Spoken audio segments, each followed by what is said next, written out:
When you're ready to start tracing your family tree, one of the sources that people start off with is the census. Now sadly, there isn't one single source that you just stick in a name and then everything about your family comes back. You need to search a number of different sources and search for individuals, thinking who and when would your ancestors have been recorded in official records. But the census is great because just about everybody should be included. Male, female, rich, poor, 1 day old or 100 years old, which is quite unusual for lots of historic sources. Now the census, which is still happens today, every 10 years, you may remember filling yours in 2011 and 2001. And it's available with people's details for 1841 to 1911. So there's a long period of time where you can trace your ancestors back.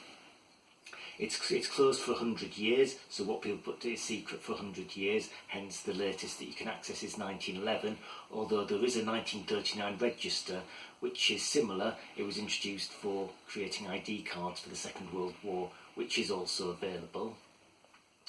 And as I said, everybody in theory should be included, and you get all sorts of information about people. So for instance, this is one of the census prints from one of my ancestors, and you can see actually what the form is like.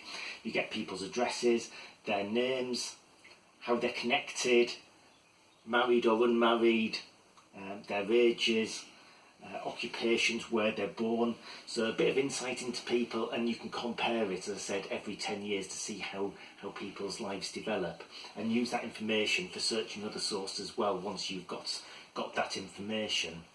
Now the main way that mostly people today access this information is Find My Past and the Ancestry websites, which are commercial websites.